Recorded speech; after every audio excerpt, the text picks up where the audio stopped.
Assalamualaikum warahmatullahi wabarakatuh. Nama saya Maharani Hanim Rizaldi. Dan saya Rida Amelia Pratiwi. Kami mahasiswi Institut Agama Islam Negeri Laksa, Fakultas Syariah, Prodi Hukum Ekonomi Syariah, semester 2, unit 2. Kami dari kelompok 3 mata kuliah Bahasa Indonesia ingin mempresentasikan hasil kerja kelompok kami. Di sini kami punya 4 submateri, tapi sebelum itu kami akan menjelaskan dulu pengertian PUEBI atau Pedoman Umum Ejaan Bahasa Indonesia. PUEBI adalah tata bahasa dalam bahasa Indonesia yang mengatur penggunaan bahasa Indonesia dalam tulisan, mulai dari pemakaian huruf, penulisan kata, penulisan unsur serapan, serta penggunaan tanda baca. PUEBI diartikan juga sebagai suatu ketentuan dasar secara menyeluruh yang berisi acuan penggunaan bahasa Indonesia secara baik dan benar.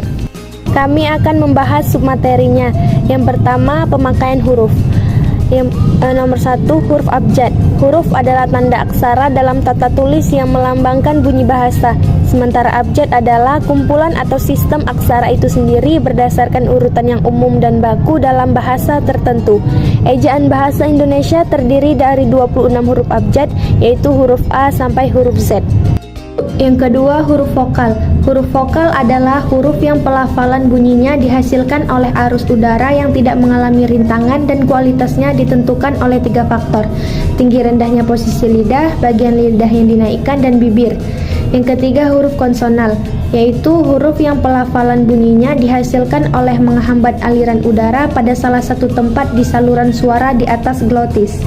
Keempat, huruf diftong adalah huruf vokal yang berubah kualitasnya pada saat pengucapannya dan dalam sistem penulisannya dilambangkan dia huruf vokal. Kedua huruf vokal tersebut tidak dapat dipisahkan karena tergolong dalam satu suku kata. Yang kelima, gabungan huruf konsonan. Gabungan huruf konsonan KH, NG, NY, dan SY dalam bahasa Indonesia melambangkan bunyi konsonan.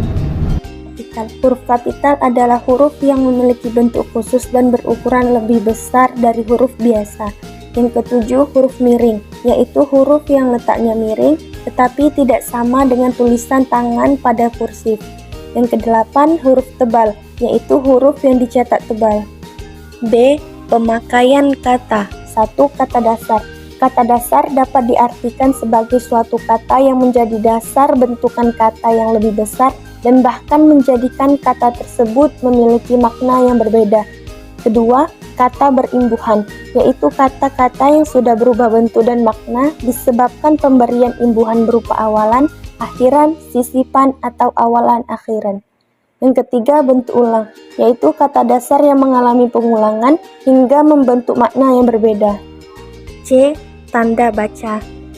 1. Tanda titik, 2. Tanda koma, 3 tanda titik koma, 4 tanda titik 2, 5 tanda hubung, 6 tanda pisah, 7 tanda elipis, 8 tanda tanya, 9 tanda seru, 10 tanda kurung, 11 tanda kurung siku, 12 tanda petik ganda, 13 tanda petik tunggal, 14 tanda garis miring, 15 tanda penyingkat.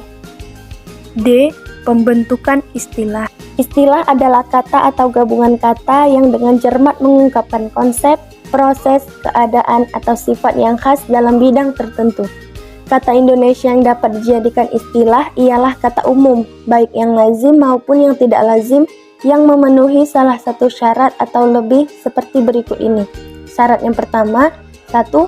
Kata yang dengan tepat mengungkapkan makna konsep, proses, keadaan yang dimaksudkan. Kedua, kata yang lebih singkat daripada yang lain yang berujukan sama.